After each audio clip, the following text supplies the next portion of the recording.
There we go. Okay, welcome back to the Odd Topic Podcast, episode number 51. I got another special guest for you guys today. I got pro wrestler Rashawn. What was it again? Rough Rider Rashawn. Rough Rider Rashawn, yeah. Mm-hmm. It's honestly an honor to have you on here, man. I appreciate the time, man. Yeah. Thanks for having me here. Like my first question for you today is like, you said that you were like a pro wrestler. Mm-hmm. That is insane. Like, what are like the steps that it took to get you there? Well, I started kind of like a backyarder for a moment. It wasn't for long. I did that for maybe a few months. Mm-hmm. And then I was like, well, I want to get into the actual real business of the part of, pro wrestling. So, and I started in Milwaukee a little bit, and then I ended up moving to Green Bay for college. I went to NWTC for all the body and pain. I didn't graduate, but I learned it. But in that meantime, there was a pro wrestling locally here in Green Bay, which kind of blew me away. Like, okay, I just stopped at a comic book shop one day just to see what they had, and I seen this flyer, and there's a phone number on the flyer. And I'm like, okay, let me call this phone number and see what they talking about, if they offer training or whatever. This was ACW back in the day, and there was a guy named Mike Mercury that ran it, and Eric Hammers also trained me. They both trained me, and that's how I pretty much started in Green Bay. And my debut was in Manitowoc, Wisconsin at the Big Apple Rockwood. Mm-hmm. I posted that on my TikTok. You can see my debut. It's not the whole match, but it's highlights of it. So it was pretty intense. So, yo, that is insane, though. I debuted in 2000, June 2000. 2000? Yep. Man, so 25 years strong. Yeah, close. Yeah, getting there, definitely.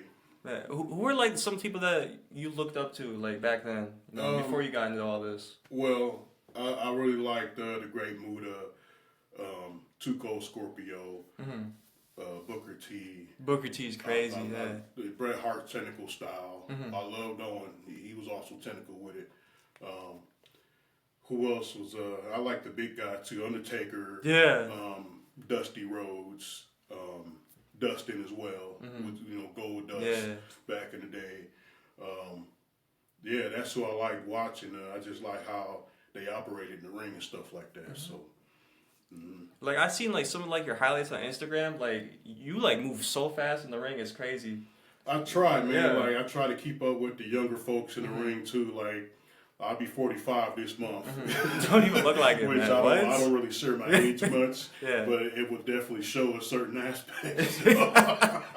And like, I seen like your ring gear that you have. It kind of reminds me of like the Dudley Boys. Yeah, it looks so cool, man. Yeah, it's a similar look. We try to switch it up a little bit just to get away from how everybody else look like, what we seen on TV and stuff like that.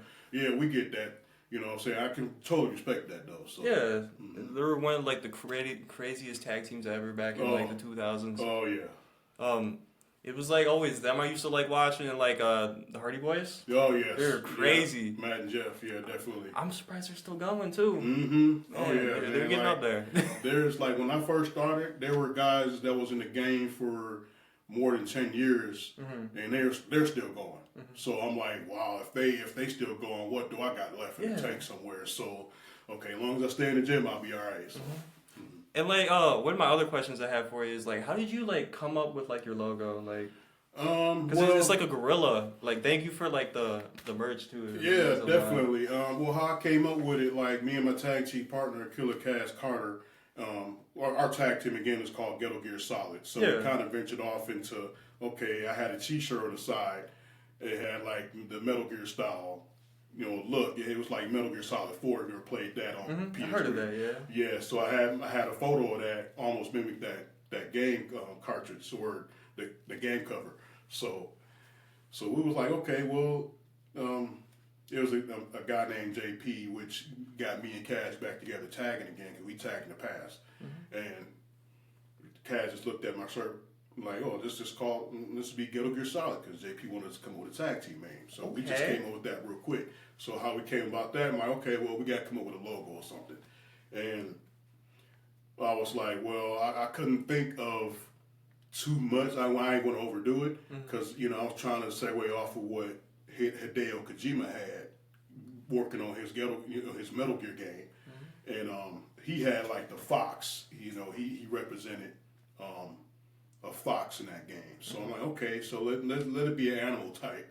And I ask cats like, what's your input on what kind of a logo you want to have, if it's an animal, whatever. Because I thought about having like a Rottweiler or a pit bull, something tough, you know. right? Yeah. And he was like, oh, the gorilla. I'm like, okay, yeah, let's do that. Yeah. And then I started searching for images of gorillas and stuff like that. And I found this one online. Yeah, that's sick. I got the full image on my other shirt, but this is what started on this side of the shirt. So came up with that, and I came up with I had like a font. I found a Need for Speed Most Wanted font, used that for the letters, which made it more appealing. So so I added those two sets, added a little bit of color to it because it was just plain in black and white. So I added colors, and after that, it just took off from there. So that is insane. Oh man, yeah. Yeah, I got pictures online. You have to look for them, but definitely. Man, that is freaking sick. So, like, you said you've been wrestling for, like, 25 years, right? Yeah. What is, like, have you ever had, like, any serious, like, injuries along the way? I would say more bumps and bruises than serious injuries. I mean, I had a separated shoulder in a match. It popped back into place. Same match.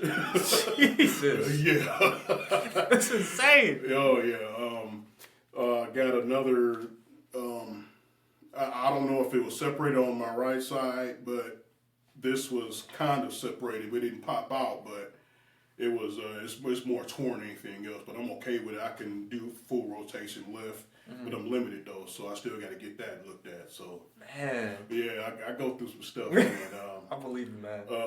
Other than that, it's just basic bumps and bruises. I haven't had anything more worse than what I just explained. I can still walk, run, stuff like that. I just got to show up to the chiropractor at the gym, that'll be good, so. Yo, that is insane, man. Oh, yeah. So like, I almost forgot what I was gonna say. Like, what is like some things that the people don't really know how hard it is to be like a wrestler? Like, I know you guys take a lot of bumps. A lot of people don't understand like how much that hurts taking bumps. Yeah, it adds up. Like one show I took a body slam. I mean, it was probably the biggest bump I took out of that whole show. It only probably took like less than 3 bumps, and that body slam just annihilated me. It's on YouTube. It was a good slam too, and I haven't taken a slam like that in years. I don't know if it was the ring or, I mean, the technique was fine. It was just, oh God, I just couldn't believe it. Like, I was sore for almost 2 weeks. Jesus, man. Yeah. But, when age catches up to you, you don't heal as fast as it used to and all that. But I can still do all the stuff I did when I first started. So, yeah. That is honestly insane. Mm-hmm. So, like, where do you like all your events go to? Like, where's like, does it like around like Wisconsin or does it go to like other states? Yeah, I do local shows in Wisconsin, pretty much all over Wisconsin.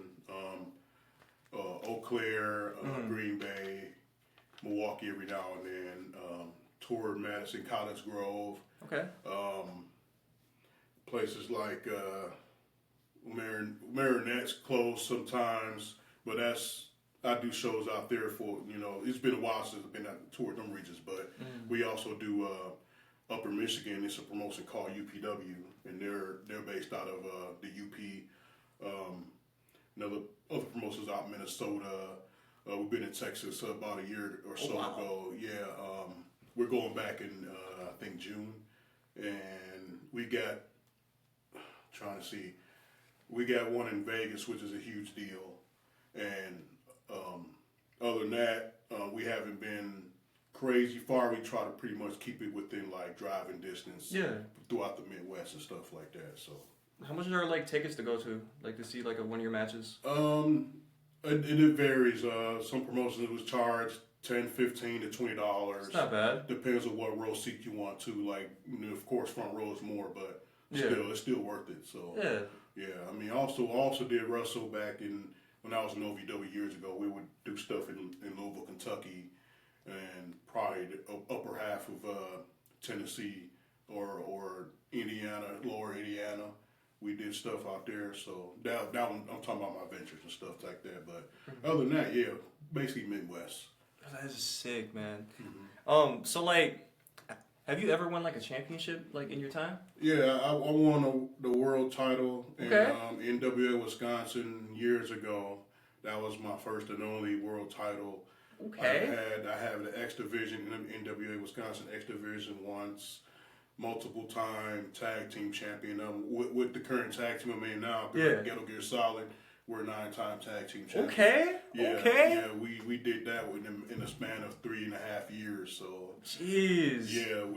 yeah, I mean, I told my partner Kaz that like once we get gold, watch what happened, you know, and people started looking at us and getting us booked and stuff like that. That's insane. And you know, we just go out and do our stuff and you know do our best, and we turn out to be champions in some of these promotions. So, and we were tag team champion in UPW for 665 days, and Wow. we didn't expect, or I didn't expect at all that I would be tag team champion that long in a promotion. I had no way I would have that kind of milestone on my back. So That is awesome, man. yeah, oh yeah. Like, is it kind of like similar to like any other like wrestling companies? Like, do they have you like cut promos and stuff? Yeah, if they want to do promos and everything else, yeah, some promotions do like local TV. Yeah. Like UPW, they run TV up in Upper Michigan, Fox and stuff like that. Some promotions they run it on their YouTube channels and stuff, and because you know YouTube is a big thing, so a lot of them are starting to go that direction. So yeah, I mean we do what people ask us to do, and we do our best at it. So That's awesome, mm-hmm. bro. Like, yo, this is honestly insane though that like you're here, man. Oh, Like, it's yeah. it's crazy, bro. You got to come out to one of the shows. Bro, when's the I next mean, one? Well, I'm not booked on this next show, but there's a promotion here called HWE, Hybrid Wrestling Entertainment, Okay. February 28th at the Badger State Brewing Company on a Friday. Mm-hmm. So if you can make that, come out there, man. Yo, it's definitely. worth it. Yeah. Yeah. Me and my buddy Christian, like we're huge wrestling fans, and like I didn't even know that he even had like wrestling stuff around here. Oh, yeah. That is insane. Oh, yeah. Yep. So like one of them I have on here is like, what is your message to like kids that want to be like a wrestler, you know, in the future, you know? Stick with your hopes and dreams and try it out, see how you like it. Yeah. And if you want to stick with it, do it, man. You're gonna meet some cool people. It is a business, and at the same time, you know, it'll help you stay in some kind of shape. You know, if you're not involved with any other sports outside of your life, you know, after high school or college. But definitely, it's something to do if you want to just do it on the side or for a hobby and stuff like that. It'll get you out, and that way, you know, if you just want to travel a little bit, try different states, reach out to different promotions in different states, you know, just to get you out of state a little bit too. So you kind of take it as a vacation, but at the same time, you handle business at the same time. So yeah, but other than that, just keep your mind right about it, stay positive, and you know, hope for the best. Because, like I said, it's business just like any other job, and you can have it could be a roller coaster. But once you get your name out there and have a good look to you and a good logo design, have stuff like that. It's just something to do. You know what I'm saying? Yeah. So you don't know what you can do till you do it. Basically, exactly. Yep. Yo, that is insane. Bro, and like you didn't know you're gonna be like a 9-time champion too. No, like that's just with this tag team. But I got more championships with other tag team partners in the past. So I'm probably about maybe a 14 or 15 time tag team champion. Insane. Total. Yeah. Dude, who's like your greatest opponent? You would think. There's many guys out there like. We had many matches. I can't say who was my greatest opponent, but I could say one of our greatest and funnest matches we had. This was in Northern Illinois for a promotion called All Hills Wrestling, AHW, and it's a tag team called Country Air. We had fun with.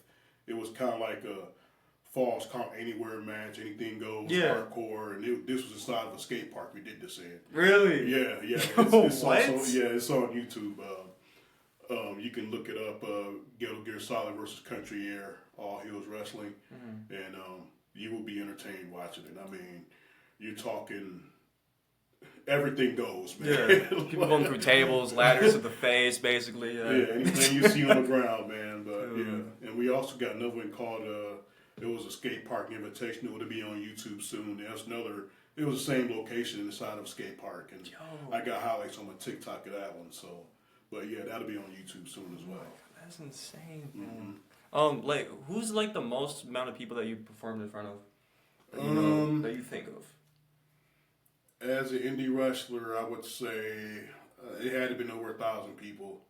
This was at Marquette Mania, which is like a big show for UPW, and we do it in Marquette, Michigan. Mm-hmm. So yeah, like it's a big deal though. The production goes up and everything else. So that's how we treat it as like it's like our WrestleMania. So, yeah.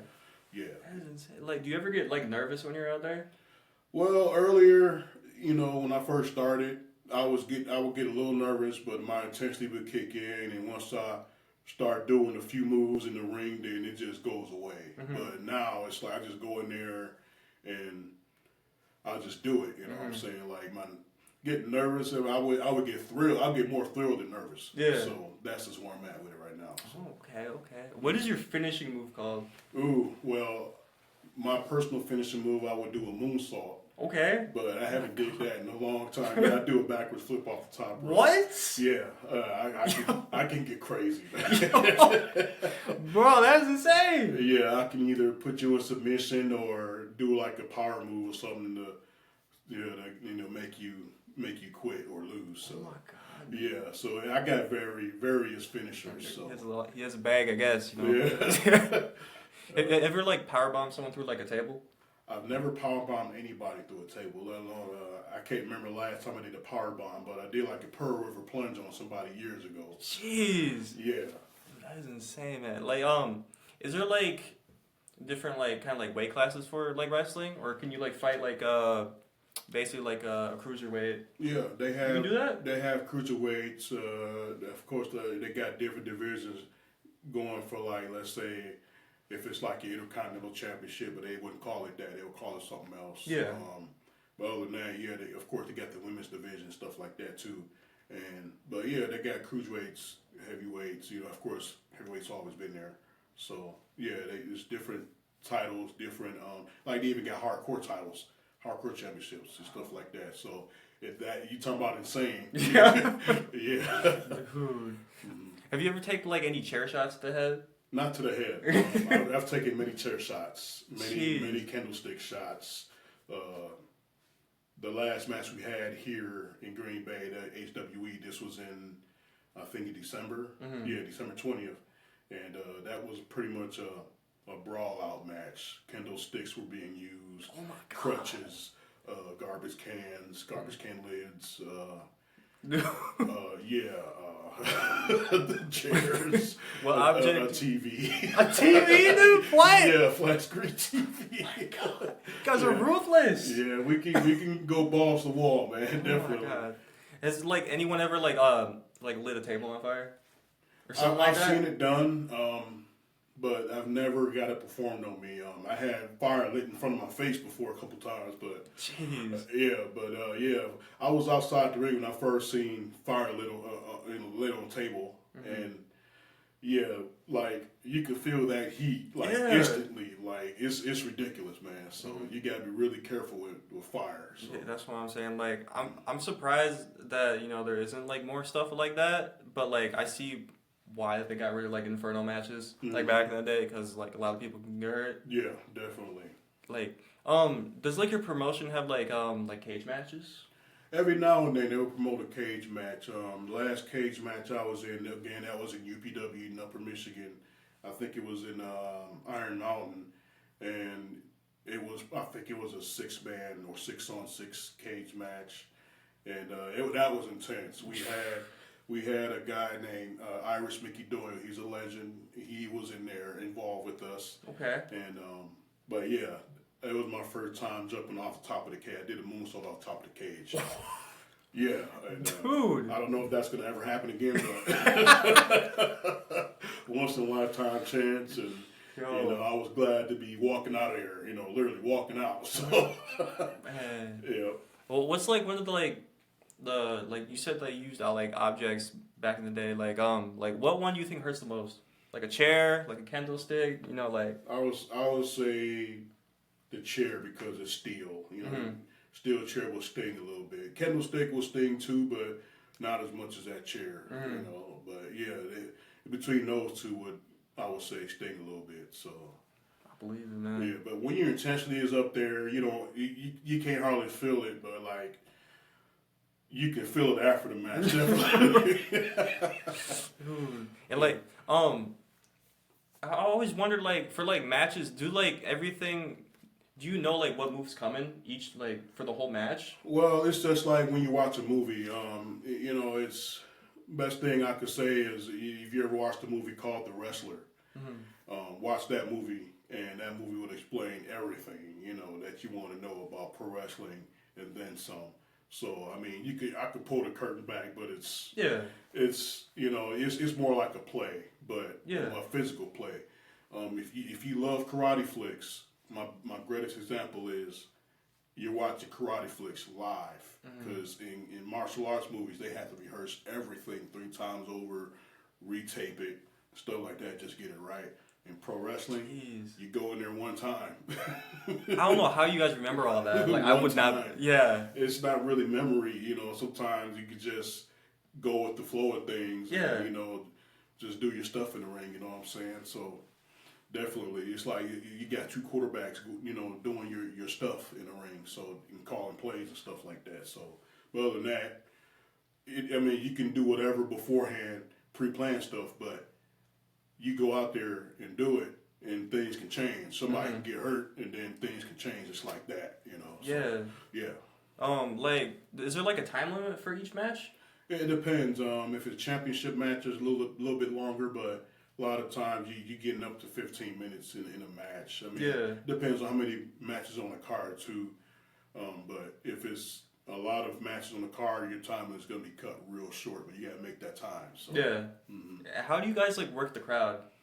Well, it depends on what they like. Like if you're a bad guy or a heel, they will have to establish that. So once that get established, and then get the crowd invested into what's going on, then you pretty much got them. So once they get that investment going on, and you start doing your comeback and all that stuff with a hot tag. Yeah. And it's more of a feeling too, you know what I'm saying? Put a little bit of emotion into it, they'll definitely be invested to you. So. Okay. What do you like prefer being the most, like a heel or a face? I like being a heel. So to me, it's more fun. But being a baby face, that could be fun as well.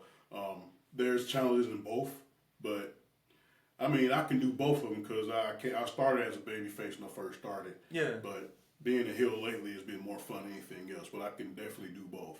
Like certain aspects when you're baby face, if you got merchandise, your merchandise might go a little bit more than normal. But even though when it was heels, our merchandise was still selling, but babyface switch, that merchandise go up just a little bit more, you know what I'm saying, just for sales. But that's on the merch stable aspect of it. So that's what I noticed. But yeah. So they they let you sell your merch at each event? Oh, that's cool. Oh yeah, everybody have if you have merchandise, you can bring it to your event and sell it too. It's like that's cool. I will sell these hoodies and what you got on your yeah. That is sick. Does the promotion take some of it, or do they let you keep all profit? We keep all profit plus. They pay us, you know what I'm saying? So on top of that, which is cool. That's awesome. Then you can get your name out there too. Definitely. That's insane. Oh, what's the necklace that you're gonna? Oh, this is called Nikesa Sundisk. It's a guy out of New York that his name is Hank Rising. It's a website called orgoneforyou.com, and it's worth the wait. You will have to. Once you order it, you probably gotta wait a month or so just to get it because back orders are real. Like he makes these from scratch. So that looks insane. Yeah, this is Tesla activated, charges sunlight, helps you balance your chakra system, keeps negative people away and stuff like that. So it's a whole list of things what the thing help you do. So definitely. That is freaking crazy, dude. Have you been do you watch WWE anymore? I do watch it.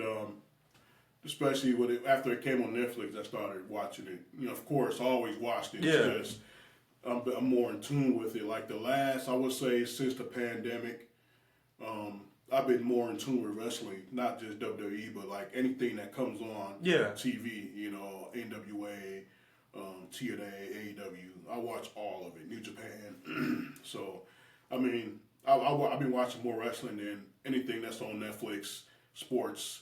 I mean, I would say 80% of the time I'm consumed by pro wrestling. So, plus you got YouTube. So. Yeah.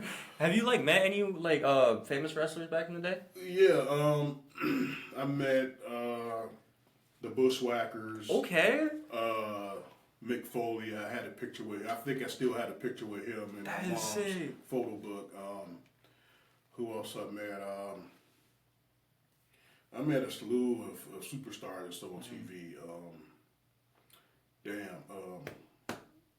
His name is Jimmy. Is it Morrison? Jimmy Morrison? John Morrison? John Morrison. Yeah. Really? Yeah, met him.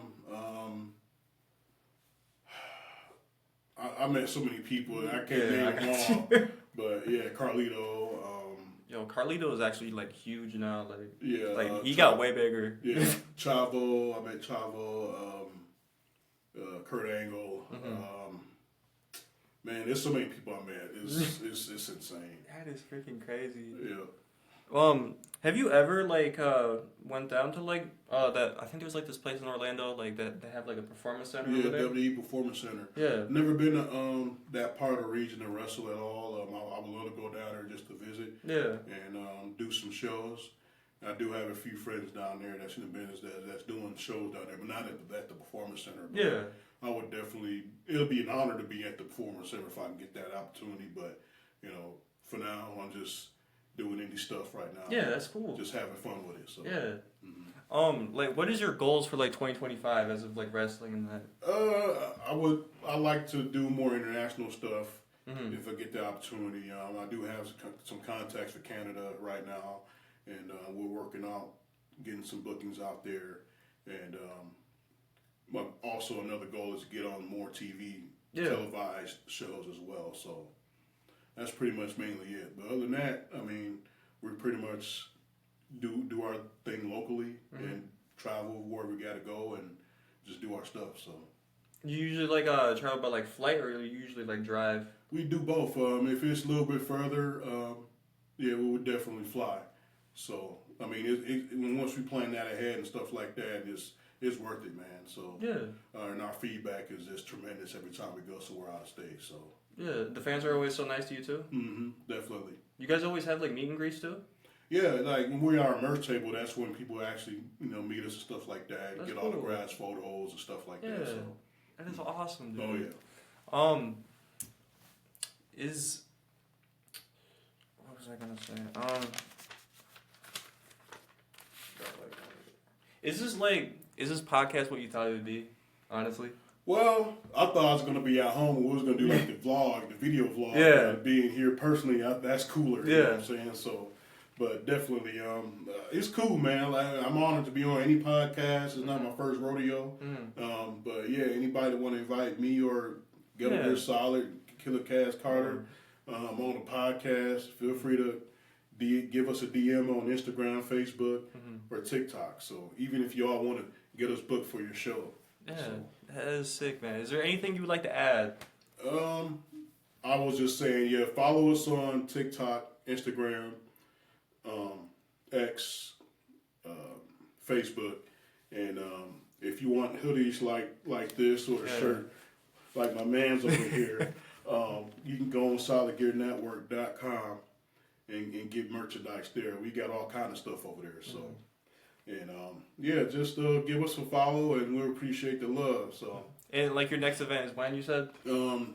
It's literally on February 22nd. That's on my birthday. Oh, okay, Same day as my birthday. Yeah, you better win. You better win that day. Man, you better do something that day. I'm going wild. So. Yeah, bro, I definitely want to go to one of your matches, man. Oh man, we'll be around here again soon. So doesn't even if it's in like Milwaukee, I still go. Cool. Yeah, that'd be sick. I always like seeing like different events than that. But yeah, I do appreciate you being on the podcast, man. Hope you guys enjoy. I'll see you guys in the next one. And go see him like whenever he comes out to like Green Bay or like wherever he goes, like internationally. But yeah, thank you again for being here. I'll see you guys next one. Holla.